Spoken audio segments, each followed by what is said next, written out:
तुम्हारी बाजू में बैठने नहीं दे पा रहे हो, लेकिन तुम्हारी प्राइवेट बेड पे सुलाने के लिए तुम लाखों रुपए भी देना चाहते हो। मतलब अब लिंक को क्यों लेके आ रहे हो? वो तो कला से गए ना। हम लोग को एक बहन नहीं मानते हो, एक भाई नहीं मानते हो, अब भगवान मान लेते हो। भगवान का जगह दे दिया, तो ये आपका सोच का प्रॉब्लम है ना। अगर आपको अगला जन्म लेने का मौका मिले तो आप क्या बनना पसंद करेंगे? भगवान की एक ही बात पूछेंगे, प्लीज भगवान अभी मैं जो जैसा बनाया मैं हर जन्म में यही जन्म लेना चाहती हूँ।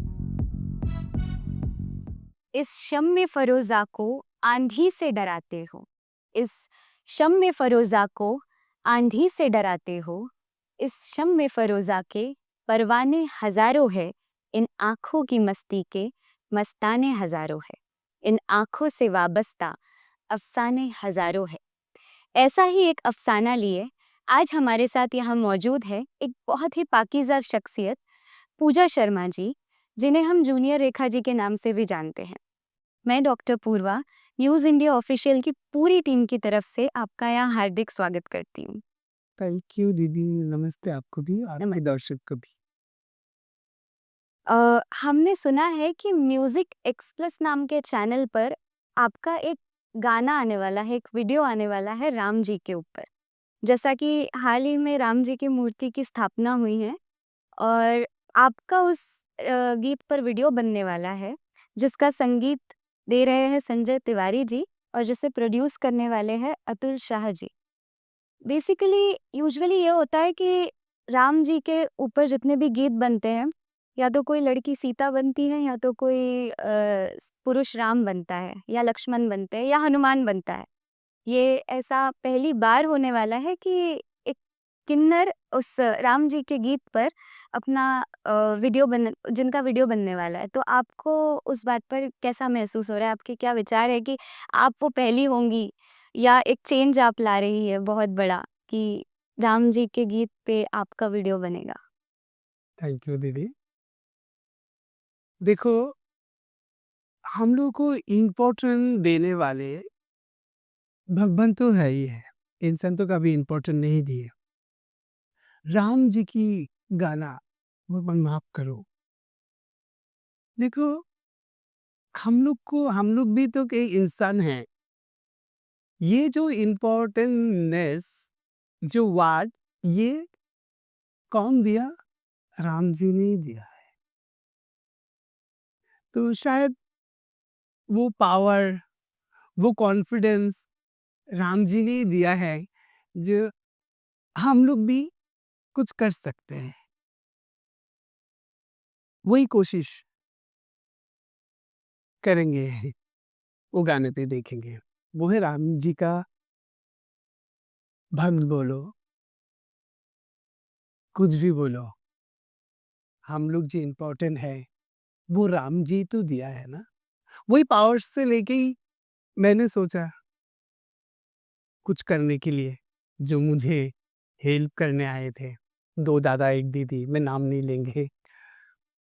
वही कोशिश है और कुछ नहीं है। मैं बहुत खुश हूँ, जो इतने सालों के बाद राम जी की भी आई है, राम जी की भी घर हो रहा है और हम लोग कुछ कर पाएँगे, उसका इम्पोर्टेंस दिया जो राम जी, वो पावर लेके मैं कोशिश कर रही हूँ। मैं बहुत खुश हूँ, थैंक यू। अब तो आपके फैन्स उस गाने का और आपके वीडियो का बेहद बेसब्री से इंतज़ार कर रहे होंगे, क्योंकि अब इस बातचीत के ज़रिए उन्हें पता चल गया है कि आपका वीडियो आने वाला है श्री राम जी के गीत पर और I am excited, in fact everyone is excited. और अब जैसी आपकी ज़िंदगी चल रही है, एक आप जिस सोसाइटी से आते थे, मिडिल क्लास सोसाइटी से, जैसा कि आपने आपके कई इंटरव्यूज़ में बताया है, और आज आप प्रसिद्धि के जिस मुकाम पर है कि आपकी पहचान सेलिब्रिटीज़ से है, आप खुद एक सेलिब्रिटी है, आप इस इंडस्ट्री में हैं, लोगों से मिलती है, सबको दुआएँ देती है और इनफैक्ट इंटरनेशनल लेवल पर भी आपको आई यानी माँ का दर्जा मिला है। तो कैसा महसूस होता है आपको इस प्रसिद्धि के बाद? और आप कहाँ रहती हैं अभी? लाइक क्या परिवर्तन आया आपके जीवन के जीवन व्यतीत करने के ढंग में? Thank you. देखो ये जो रोड था, ये जो रास्ता, ये बहुत कठिन था। आज देखो एक इंसान को तुम लोग इंसान नहीं समझ के उसको भगवान बना दिया। लेकिन जब भी उसकी मर्ज़ी आते है, उसका कोई इच्छा आते हैं, तब आप लोग पीछे हट जाते हो। आपने बोला मैं सेलिब्रिटी, मैं कोई सेलिब्रिटी नहीं हूँ। सेलिब्रिटी किसको बोलते हैं? जो फ़िल्म स्टार होते हैं, कोई सीरियल करते हैं, तो मूवी करते हैं, इन लोगों को लोग सेलिब्रिटी बोलते हैं। लेकिन मैं तो कोई मूवी नहीं किया, मैं भी कोई सीरियल नहीं किया, मैं कैसे सेलिब्रिटी हो सकती हूँ? लेकिन ये भी सच है, मैं आज जो भी हूँ, ये दुनिया वाले दिल से बनाया है। तो ये नाम एक सेलिब्रिटी एरिया में आके रुक नहीं सकते। ये सेलिब्रिटी से भी बढ़कर है, क्योंकि आज मुझे फ़ील होता है, मैं मर जाऊँगी तो मेरा नाम नहीं मरेगा। मैं मरने के बाद भी मेरा नाम ज़िंदा रहेंगे, क्योंकि ये कोई फ़िल्म स्टार नहीं बनाया, कोई एक्टर्स नहीं बनाया, ये बनाया है दुनिया के इंसान, जो इंसान भगवान ने बनाया है।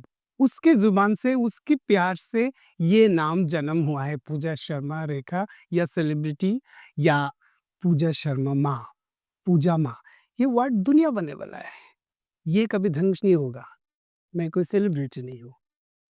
अभी देखो ये पॉजिटिव या नेगेटिव कितने सारे आप एक सवाल किया है, लेकिन कितने सारे सवाल आंसर इसमें जुड़े हैं। अभी देखो बोल दिया आपने सेलिब्रिटी, लेकिन एक बार अंदर की बात कोई नहीं जानते। आप बोले आप कहाँ रहते हो, एक बार बताइए। मैं कहाँ रहती हूँ,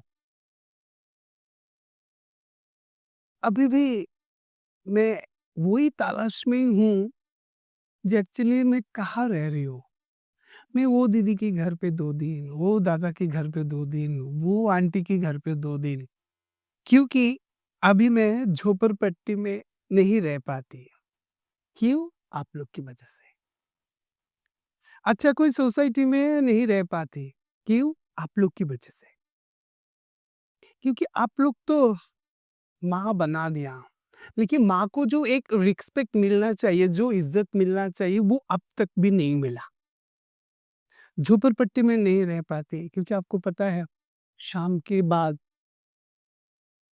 लोग कैसे हो जाते हैं। मैं घर में टिक नहीं पाती, घर में मैं झोपड़पट्टी में सो नहीं पाती, क्योंकि रात को हर रात को घर नॉक करते हैं, उल्टे-सीधे लोग आके, मुझे सोने नहीं देते। कभी-कभी मैं काम के लिए बाहर आती हूँ तो घर जाके देखती हूँ, घर ताला तोड़ के, घर उल्टा-पल्टा करके खराब कर देते हैं। घर में जो चीज़ चाहते हैं कोई ले जाता है, लेकिन तो यहाँ पे मैं रह नहीं पाती। रिस्क हो गया, मेरा जान का रिस्क हो गया। वही डर के मारे मेरे 2-4 फ्रेंड्स हैं जो बोल रहे हैं दीदी आप झोपड़पट्टी में अभी मत रहो, आपका रहने का रिस्क हो गया। फिर वो लोग मुझे मैंने बोला तो क्या करेंगे? तो मर जाऊँगी, तो सुसाइड करने के बिना और कोई जगह नहीं है। है तो बदन में दाग लगाऊँ तो जी पाएँगे, और मैं जिएँगे तो दाग लगा के जीना पड़ेगा, नहीं तो सुसाइड करना पड़ेगा। यही मेरा ऑप्शन है। फिर मेरे 2-4 फ्रेंड्स बोला है जी ठीक है, हम लोग आपको अच्छा एक सोसाइटी में रखेंगे। फिर गए, आपको पता है दीदी 2-3 साल से ढूँढ रहे हैं, कोई सोसाइटी पे मुझे अलाउ नहीं कर रहे हैं, क्योंकि किन्ना लोगों को अलाउ नहीं है। तो सोचो ये कैसा रिस्पेक्ट है? तुम लोग माँ मानते हो, ब्लेसिंग वे में आते हो, एक बार परमिशन नहीं देते, आपके बाजू की फ्लैट में मैं भी रहूँ। तो ये कौन-सा प्यार है, कौन-सा रिस्पेक्ट है? देखो, आप बोल रहे हो कितना सुंदर लग रहे हो दीदी, लेकिन कित जितना सुंदर मैं सामने से हूँ, इतना काला, इतना दर्द है अंदर, वो कोई नहीं देखते हैं। अभी भी मैं दूसरी घर में जो जहाँ पे रह रही हूँ, वहाँ पे और एक दीदी के नाम से रह रही हूँ, क्योंकि किन्नर लोगों को अलाउ नहीं है। जिनको जिस दिन पता चलेगा यहाँ पे किन्नर रह रहे हैं, तो मुझे वो बिल्डिंग से निकाल देगा। तो ये ज़िंदगी का क्या मतलब है? मैं आप लोग के पास एक ही रिक्वेस्ट है, हम लोग जैसे हैं, हम लोग के परिचय से जीने का हक चाहती हूँ, और हम लोग जैसे भी हैं, उसको एक्सेप्ट करने के लिए भीख माँगती हूँ, और क्या बोले कि इससे बड़ा तो बात नहीं कर पाई कि एक ही इच्छा है, जो हम लोग को एक्सेप्ट करो। हम लोग आप लोग के पास कुछ नहीं माँगते। आपसे एक सवाल है कि कैसा लगता है जब आप एक छोटे बच्चे को उसके माता-पिता के साथ देखते हैं कि वो घूम रहा है या घूम रही है, उसके माता-पिता उससे गुब्बारे या तोहफ़े लाके दे रहे हैं या बाहर एकदम एक पारिवारिक माहौल बना हुआ है, कैसा महसूस होता है आपको? क्योंकि आपको एक वक़्त वो एक्सेप्टेंस नहीं मिला था। तो क्या मन में आप फ़ील करते हैं, महसूस करते हैं, उस भावना को आप व्यक्त कर देखो दीदी, अभी जो आप बात बोले, आज सुबह ही आज सुबह ही मेरे एक बहन रहते हैं दिल्ली में। जब मेरी वो बहन फ़ोन किया, कि दीदी देख, नीले ने देखा एक फैमिली जो बच्चा को कितना प्यार कर रहे हैं। वो देख के मैं बहुत दुखी हो गई। मेरे मम्मी-पापा का याद आया। फिर मैंने बोला, मैं हूँ ना तेरे साथ, मैं हूँ ना, शायद इसीलिए वो सीन तुझे दिखाया भगवान, या अभी शायद तेरा टाइम हो गया घर जाने का। क्योंकि हम लोग इतने दिन से फैमिली से दूर है, सुबह-शाम एक ही चिंता है, काश हम लोग भी जा सकते थे। मैंने तो उसको समझा दिया, जी तेरा भी टाइम आया है अभी, क्योंकि अभी दुनिया में शायद शुरुआत हो गए, जे हम लोग भी फैमिली को साथ रह सकते हैं। जैसे कि पूजा शर्मा को अ, अभी जितना प्यार मिल रहा है, शायद वो शुरुआत हो गया, जो हम लोग भी दुनिया में एक इंसान है, उसको रिस्पेक्ट चाहिए। ये तो मेरी छोटी बहन है, मैंने उसको समझा दिया, लेकिन मेरे साथ जो हुआ है, वो मैं अभी भी खुद को कंट्रोल नहीं कर पा रहा हूँ। एक बड़ी दुःख की कहानी है, जब मैं एयरपोर्ट, देखो मैं इतने सारे इवेंट करती हूँ, हमेशा फ्लाइट से ही आना-जाना पड़ता है।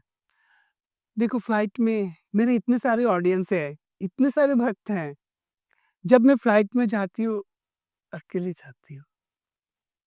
जब मैं आती हूँ, अकेले आती हूँ। मुझे कोई छोड़ने भी नहीं जाते, कोई मुझे रिसीव करने भी नहीं आते।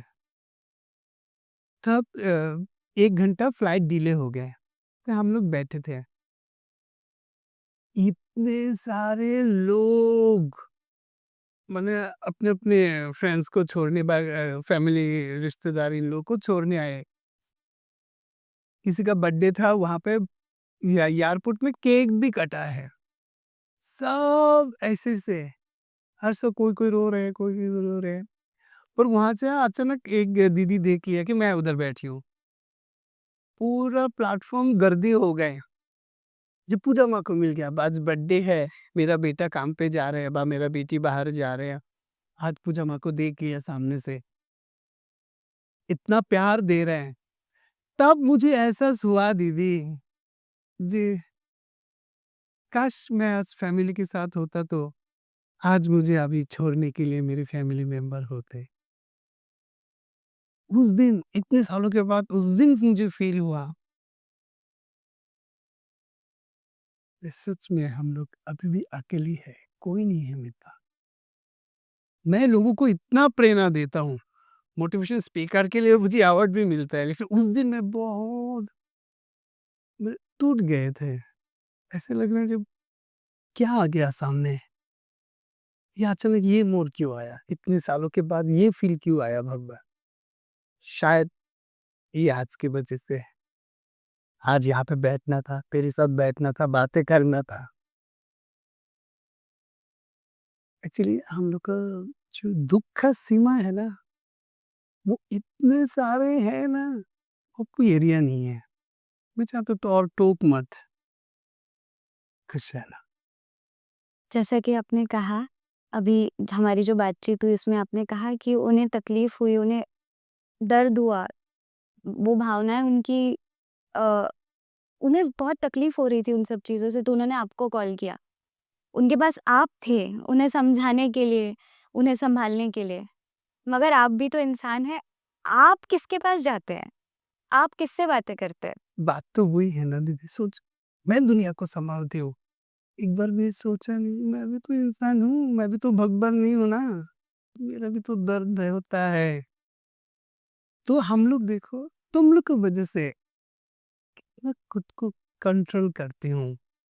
ये तुम्हारी जो विश्वास है, जब तुम लोग एक विश्वास लेके मेरे पास आते हो, तो हम लोग को जितना सुख, दर्द है, सबको दबा के हमेशा लिपस्टिक लगा के मुँह पे स्माइल रखती हूँ, क्योंकि तुम खुश हो जाओ। ऐसा लगता है जब आप अपनी भावनाओं को छुपाते हैं और लोगों के सामने बहुत प्यारी सी मुस्कान लेके जाते हैं सज-धज के और उन्हें दुआएँ देते हैं क्योंकि ऐसा कोई तो वाक़या हुआ होगा आपके साथ कि जब आप अंदर से बेहद दुखी हैं, टूट चुके हैं मतलब रोने का मन कर रहा है और उस वक़्त कोई आपके पास आके कह रहा है कि दीदी दुआएँ दे दीजिए और आप बिल्कुल वही हँसमुख चेहरा लेके उन्हें दुआएँ दे रहे हैं। कैसा लगता है उनके सामने अपनी भावनाएँ छुपा के एकदम खुशमिज़ाज होके बैठना? क्योंकि दीदी ये सवाल तुम मुझे करोगे तो मैं क्या बताऊँ? क्योंकि मैं मुझे लगता है मुझे भगवान मिल गया। भगवान मिल गया, भगवान मेरे साथ हमेशा हर जगह पे जाते हैं। और तुम्हारे जैसे इंसान मिल जाए तो मुझे लगता है सिर्फ़ तुम्हारे जैसे ही रिपोर्टर होते हैं ना, उन लोग को ही दिल के एकदम करीब आ सकते हैं। और उन उन लोग वो फ़ील कर सकते हैं, जो एक्चुअली कभी ये सब सवाल तो कोई पूछते नहीं ना। अक्सर कहते हैं ना कि चेहरे पे आप मुस्कान लगा के बैठ सकते हो मगर आँखें सच बता देती है। लेकिन ये सब सवाल तो तो तुम लोग जैसे लोग ही तो बोल सकते हैं और फ़ील कर सकते हैं। क्योंकि तुम लोग तो हज़ार लोग मेरे जैसे, हज़ार सुबह-सुबह नए-नए लोगों से मिलते हो। ये सवाल मैं तुमको भी कर सकती हूँ, तू कैसे मने टाइम हो गया अभी कैमरे सामने रेडी होके बैठी है कि उसको सवाल करेगी कुछ भी सवाल। देखो हम लोग का दर्द तुम लोगों का सेम ही है। क्योंकि मैं खुश हो जाती हूँ, मुझे वो पावर मिलता है जब मैं घर जाके और घर से निकलते कि टाइम भगवान को एक बार नज़र देख के निकालती हूँ। मैं फ़ील किया जब भगवान मेरे साथ है और ये सच है, ये मेरा विश्वास है। तो कभी तो मन किया होगा ना आपका कि नहीं अभी इस वक़्त मैं वो भावनाएँ छुपा के नहीं बैठ सकती। आज मुझे भी रोने का मन कर रहा है या मुझे भी अपनी भावनाएँ बाहर निकालनी है या मुझे किसी से बात करनी है, अपना दर्द बाँटना है। क्या करते हैं तब आप? क्योंकि तब आपका जो मैं बहुत ऑरा मज़ा बहुत पॉज़िटिव है। बहुत अच्छी बात किया। देख जब भी मुझे दुःख लगता है ना, जैसे अभी मुझे थोड़ा के इमोशनल हो जाएँगे, अभी मुझे कुछ याद आया, मैं तुरंत चली जाती हूँ Bombay local train 740 ladies special. Bombay local train में एक बार मैं घुस जाती हूँ ना, मुझे दुनिया का सब भूल जाती हूँ मैं। कि वहाँ पे एकदम मिडिल क्लास से लेके एकदम लो क्लास से लेकर हाई क्लास के लोग वो ट्रेन में आते हैं सिर्फ़ मुझे देखने। सोचो, उन लोगों का कितना विश्वास है। ये एक सब्ज़ी बिकते हैं, वो लोग मुझे देख के खुश हो जाते हैं। कोई-कोई काम पे जाते हैं, तो मुझे मेरा चेहरा देख के काम पे जाते हैं। अबर काम पे आने के टाइम पे मुझे जब ऐसा हो गया मैं सुबह छोड़ के आती हूँ और शाम को उसको घर छोड़ देती हूँ।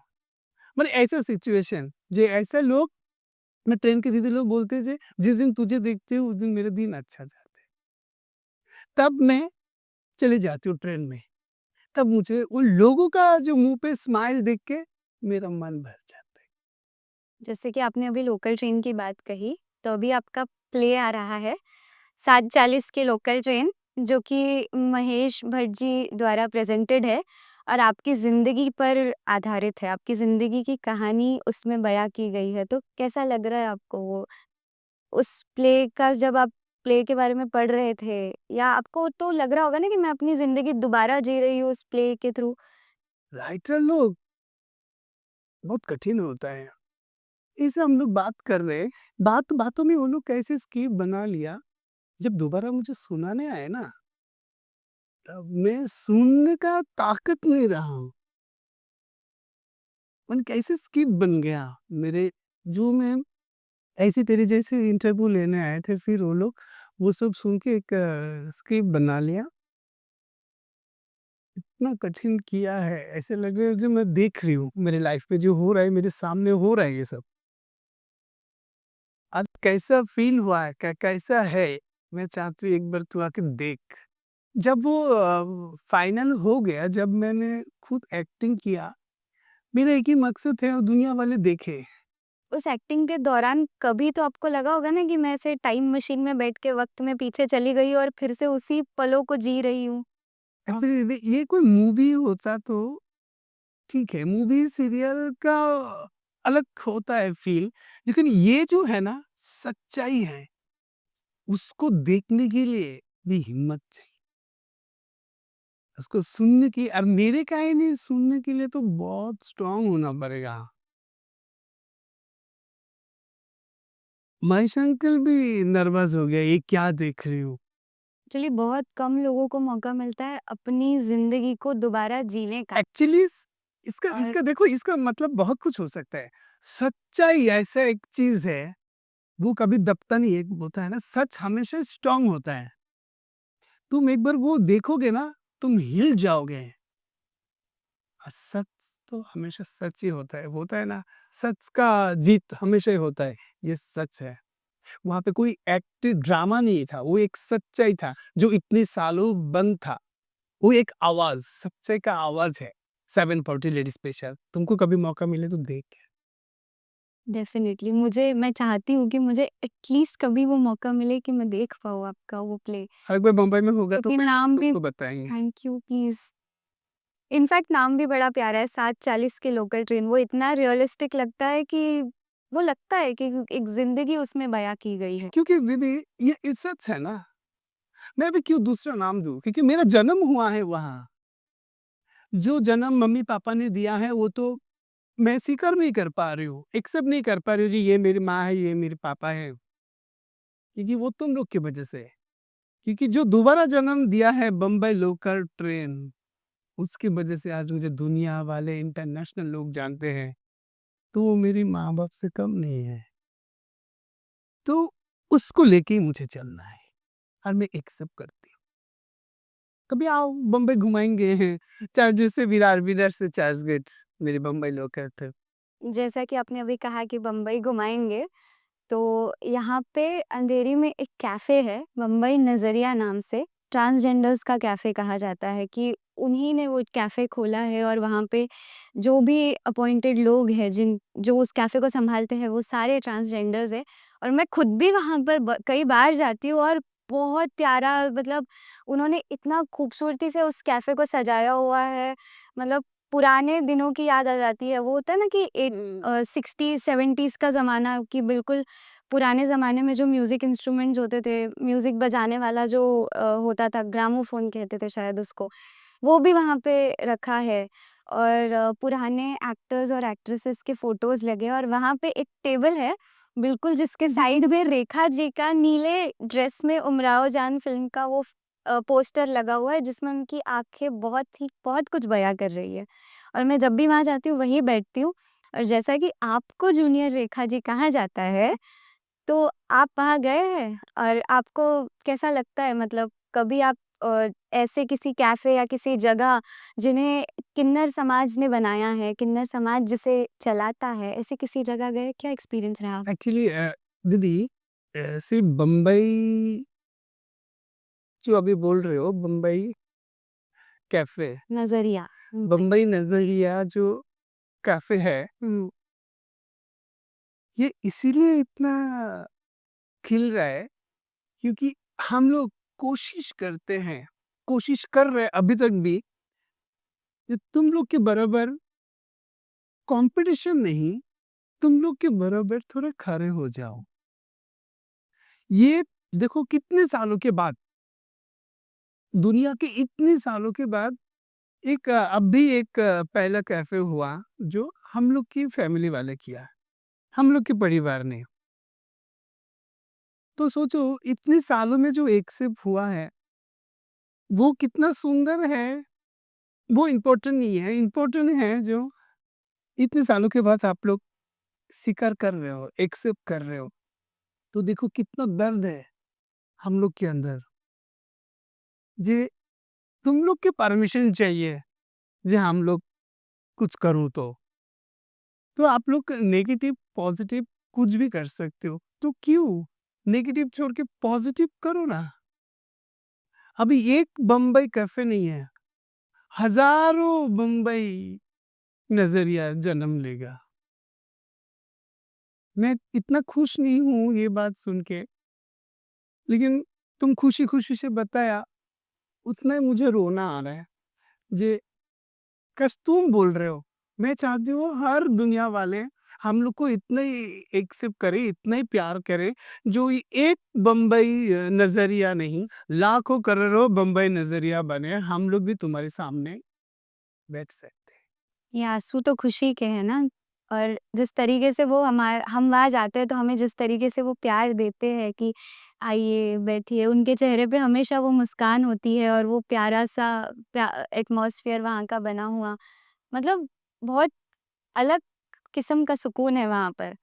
मैं जब गई थी तब जितना खुशी मैं मैम को देख के, वो शॉप देख के, इतना रोई मैं, काश ये प्यार आप लोग पहले करते तो हम लोग बहुत कुछ कर सकते हैं। आप एक लड़की होके कितना मतलब कितना प्यार से मुझे बताया उस शॉप के बारे में। हम लोग ना वही प्यार के ही भूखे हैं और कुछ नहीं।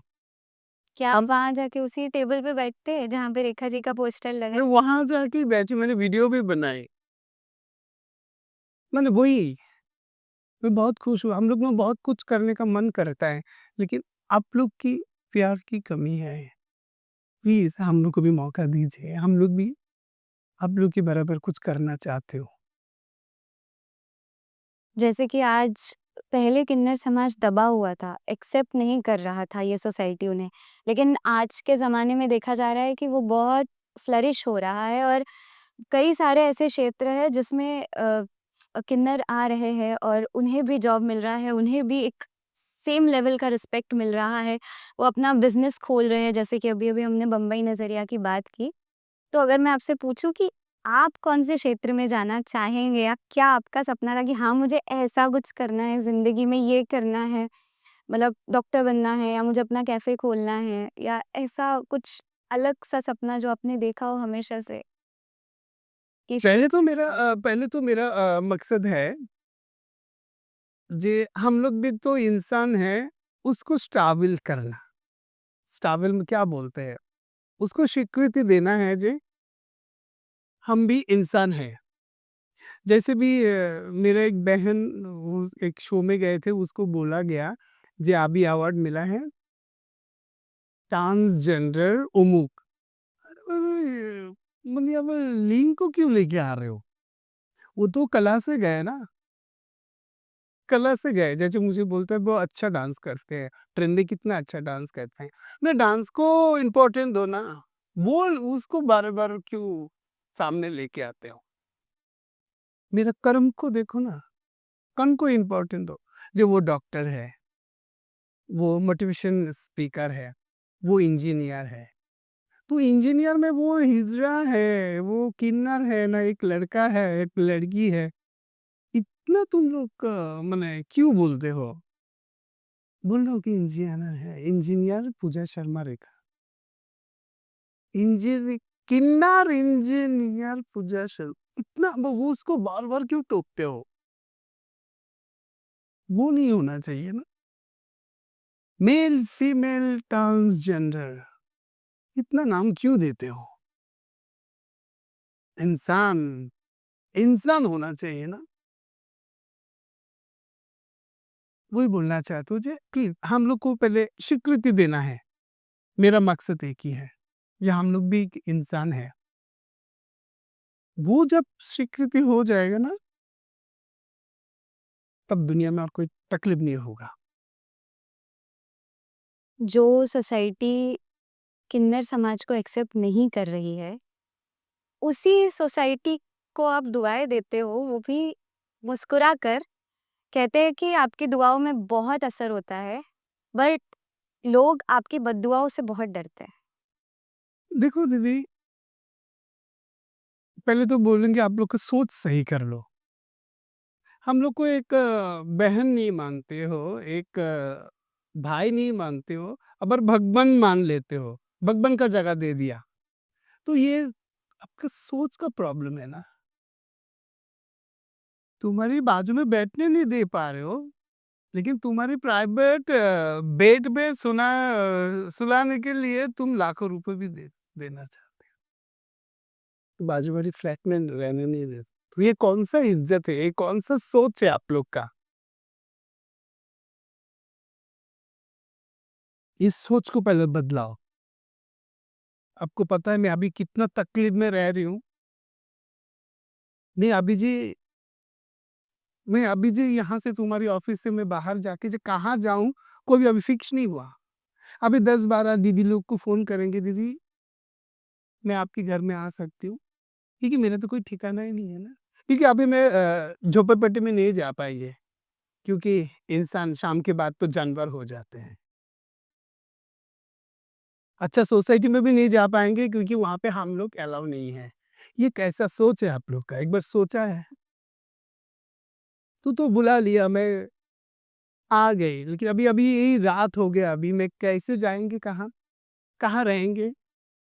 एक बार सोचा है आप लोगों ने? नहीं है ना? अरे पूजा शर्मा का नाम हो गया, बम्बई लोकल ट्रेन में उसको देखा। अंदर जो इतना कुछ दर्द है, वो नहीं कोई पूछता। आपको आपकी एक सवाल मैं पूछेंगे, प्लीज़ आप लोग थोड़ा दुनिया को बोलो, जे हम लोग भी चाहते हैं अच्छा सोसाइटी में रहने के लिए। हम लोग भी तो इंसान है ना। हम लोग को भी तो भगवान ही बनाया है ना। प्लीज़ हम लोग को इग्नोर मत करो। हम कौन होते हैं आपको इग्नोर करने वाले? हम सब इंसान हैं और ये दुनिया ही इंसानों की है। और ये तो आपने ही आपके कर्म से प्रूव कर दिया, क्योंकि आप जितनी तकलीफ़ों से गुज़री है, उसके बाद भी आप इतनी पॉज़िटिव है और आपने आपकी रिस्पेक्ट सँभाल के रखी। वो बहुत बड़ी चीज़ है। क्योंकि हम लोग के पास एक ही चीज़ मैंने सीखा, इज़्ज़त इम्पोर्टेंट। तुम्हारे पास इज़्ज़त रहेगा ना, तुम कुछ भी कर सकते हो। मेरे पास पैसों से ज़्यादा इज़्ज़त इम्पोर्टेंट। और वो बहुत बड़ी बात है। एक्चुअली मैंने ये सुन रखा है कई लोगों से, कई बार ये कहानियाँ सुनी हैं कि जब किन्नर समाज में किसी की मौत होती है, तो उन्हें उनके पार्थिव शरीर को रात को ले जाया जाता है अंतिम संस्कार के लिए। और उसे जब ले जाते हैं अंतिम संस्कार के लिए, तो उसे चाबुक से मारते हैं ताकि उस शख्स को दोबारा किन्नर का जन्म ना मिले। और ऐसा भी सुन रखा है कि उसे रात को इस वजह से भी ले जाया जाता है कि कोई उसे देखे ना, क्योंकि जो उसे देखेगा उसे अगला जन्म किन्नर का मिलेगा। ये क्या ये प्रथा सच है? क्या सच में ऐसे सुलूक किया जाता है आपके समाज के लोगों के साथ? ये देखो, सबसे बड़ी बात, मैं जब से आई हूँ, मैं हो गया 25-30 साल हो गया, मैं कभी ऐसा देखा नहीं हम लोग के ग्रुप में कि हम लोग जब मेरे सीनियर कोई ऑफ हो जाते हैं तो आजकल कि उसकी फैमिली से मांगते हैं, जे मेरा बेटा को दे दो। क्योंकि मेरे खाला गुरु को ही मैंने देखा, जब ऑफ हो गए थे उसकी फैमिली वाले को लेने आए थे। फिर हम लोग का जो तो नियम है वो सब करके मैं उन लोग की फैमिली से हवाले कर दिए, जो अभी आप लोग ले सकते हो। क्योंकि ये सब कभी सुना नहीं है। 25-30 साल हो गया, ऐसा कभी घटना हुआ नहीं। ये सब शायद बोलने के लिए लोग बोलते हैं। कैसा बोलने के लगता लिए है ये आपको सब, कि ये सारे रूमर्स फैले हुए हैं आपके समाज के बारे में, वो सुन क्योंकि के दीदी ये सबसे बड़ा रूह कारण, काँप जाती है? क्योंकि तुम लोग तो मिले ही नहीं ना। तुम लोग सुनते हो। क्योंकि अभी भी ट्रेन में बोलते हैं, जो इन लोगों के साथ दूर रहे, जो ये सब बच्चे उठा के ले जाते हैं। तो ये सब सुन के आए हो ना तुम लोग, कभी प्रैक्टिकली मिले नहीं ना। उस दिन भी मुझे बोल रहे हैं, एक बच्चा एक बहुत रो रहे थे, फिर उसकी मम्मी बोल रहे हैं, दीदी दीदी देखो बहुत रो रहे हैं, उसको ले जाओ। उसको कहाँ ले जाओ, हम लोग के बच्चे ले जाते हैं। ये सब सवाल का पैदा आप लोग ही करते हो। ऐसी तो प्रॉब्लम है, हम लोग कैसे जी रहे हैं तो हम लोग को पता है। तुम्हारा बच्चा परेशान है, तुमको परेशान करे, तुम बोलते हो बच्चा रो रहा है, दीदी ले जाओ, बहुत तंग कर रहा है। एक बार भी सोचा है आपने क्या वर्ड बोला है? क्या बोला है जो वो बच्चा बड़े होके क्या सोचेंगे जो ये हम लोग ले जाते हैं। ये सब गलत हुआ, आपको आप लोग ही पैदा करते हो, आप लोग ही सुधरते हो। तो सब कुछ का आप लोग के ऊपर। तो ये सब हम लोग को हम लोग को इल्ज़ाम मत दो जे हम लोग को मरने के जाने को ऐसा-ऐसा हो करता है। ये सब झूठ है और ये सब बकवास है। ये सब वर्ड आप लोग ही बनाते हो। एक बार आके देखो, हम लोग की दुनिया में कितना प्यार है, कितना रिस्पेक्ट है, कितना इज़्ज़त है। हम लोग एक साथ रहते हैं, हज़ार-हज़ार बहन लोग। कभी झगड़ा भी नहीं होते। हम लोग के साथ झगड़ा क्यों क्या होते हैं? या तू तेल लगा के दे, ये छोटी-छोटी चीज़, हँसी-मज़ाक। कभी पैसे के लिए भी झगड़ा नहीं लगते। कोई चीज़ के लिए हम लोग झगड़ा नहीं करते क्योंकि हम लोग के गुरु को हम लोग भगवान की तरह पूजा करते हैं। हम लोग के अंदर कोई जेलस नहीं है। हम लोग सब एक हैं। मैं भी वहाँ पे बैठती हूँ, जो सिग्नल में रहते हैं वो भी मेरे साथ बैठे हैं, जो हाईवे रात को खड़े रहते हैं वो भी एक साथ हम लोग एक साथ बैठ के खाना खाते हैं। हम लोग के अंदर कोई अलग-अलग नहीं है, हम लोग सब एक हैं। वो संस्कार हम लोग के हिजर के परिवार में देते हैं, जो रिश्ता। और हिजर की दुनिया तो बनाया आप लोगों ने ही। आप लोग का सोच सही होता तो ये हिजरों की दुनिया का पैदा नहीं होता। आप लोग ही अलग कर देते हो हम लोग को। आज आप लोग जैसे कितने सामने बैठे हो, ये पहले आप लोग बैठते तो ये हिजर दुनिया का जन्म नहीं होता। सब कुछ आप लोग ही करते हो, सब कुछ। इतना पावर है आप लोग के अंदर, तो नेगेटिव क्यों? हमेशा पॉजिटिव करो ना, तो देखना कितना दुनिया में कोई तकलीफ भी नहीं होगा। भगवान बना दिया तीनों को एक इंसान बना के, आप लोग हम लोग को अलग दुनिया बना दिया। हम लोग तो बहुत खुश है। तकलीफ आपकी दुनिया में है, हम लोग की दुनिया में कोई तकलीफ नहीं है। हम लोग की दुनिया में एक ही तकलीफ है जो आप लोग का प्यार, आप लोग का एक्सेप्ट नहीं मिलता। नहीं तो हम लोग बहुत खुश हैं। आज की सोसाइटी में, आज के टाइम में किन्नर समाज को बहुत खुले दिल से एक्सेप्ट किया जा रहा है और उस चीज़ की शुरुआत हो चुकी है। तो अगर मैं आज आपसे ये सवाल करूँ कि आपको अगर मैं ये पूछूँ कि अगर आपको अगला जन्म लेने का मौका मिले, तो आप क्या बनना पसंद करेंगी? मैं अगली जन्म मिल जाए तो मैं भगवान की एक ही बात पूछेंगे, प्लीज़ भगवान अभी मैं जो जैसा बनाया मैं हर जन्म में यही जन्म में जन्म लेना चाहती हूँ। क्योंकि मुझे फ़ील हो गया कि भगवान मेरे साथ है। मैं हर जन्म में यही जन्म चाहती हूँ भगवान के पास। आप किन्नर समाज के लिए एक रोल मॉडल है, क्योंकि आपने अभी-अभी जो जवाब दिया है इस चीज़ का कि अगले जन्म में भी आप यही बनना चाहती है, इससे बाकी लोग बहुत मोटिवेट होंगे और उन्हें लगेगा कि उन्हें उनकी रोल मॉडल मिल गई, जिसके भरोसे वो ज़िंदगी में कुछ कर सकते हैं, कॉन्फिडेंस ला सकते हैं। वही कॉन्फिडेंस जो उनके पास अभी नहीं है क्योंकि समाज उन्हें उस तरीके से एक्सेप्ट नहीं कर रहा। वैसे बहुत सीरियस बातें हो गई, इमोशनल हो ये गई। इमोशनल कि एक्चुअली हम लोग का लाइफ ही तो इमोशनल है। लेकिन एक बार भी नहीं सोचा आप लोगों ने, ये मैं यही जन्म क्यों चूज़ किया? क्योंकि मैंने साक्षात भगवान को देखा है। जी, हम लोग के साथ मेरे साथ भगवान है। भगवान है, सच है। आपसे एक आखिरी सवाल, तब से मैं आपसे बातचीत कर रही थी, मैंने नोटिस किया कि आपकी आँखें बहुत खूबसूरती से बोलती है, अंदर के भाव बिल्कुल आपकी आँखों से बयाँ हो जाते हैं। तो और जैसे कि आपको नृत्य में बहुत ख़ास रुचि है, डांस आपकी ज़िंदगी है, हुँ, आपकी साँसों में डांस बजता है, आपकी ज़िंदगी ही डांस से है, आपको dance queen of local train का टैग भी मिला है, लोग कहते हैं और आप रेखा जी को बहुत पसंद करती हैं। तो मेरी आपसे रिक्वेस्ट है कि इस बातचीत का अंत कुछ इस तरीके से हो कि प्लीज़ क्या आप उन नृत्य के नवरसों को अपने चेहरे के हाव-भाव से हमें देखने का मौका दे सकती हैं प्लीज़? कैसे है? एक्चुअली डांस देखो मैं कभी-कभी सोचती हूँ, मैं तो कोई डांस सीखा नहीं, लोग मुझे इतना डांस क्वीन क्यों बोलते हैं? क्योंकि डांस ऐसा चीज़ है जब मैं दुनिया में आई हूँ, भगवान शायद वो मुझे गिफ्ट दे दिया है। ये गान का भी सिखा रही, वो डांस के लिए एक दिन इतना बेइज्जती हुआ है, पर वो डांस के लिए लोग आज मुझे डांस बम्बई लोकल ट्रेन की डांस क्वीन बोलते हैं। रन नहीं है। एक छोटा-सा एक्ट पे भावनाएँ आपकी व्यक्त हो रही हो, जैसे श्रृंगार रस होता है, हास्य रस होता है, मतलब कोई भी भावनाएँ अच्छा इस वक़्त आप जो महसूस कर रहे हैं, उन भावनाओं के मिक्सचर को आप एक छोटे से एक्ट से लाइक 30 सेकंड्स का कोई एक्ट, 20 सेकंड्स का कोई एक्ट।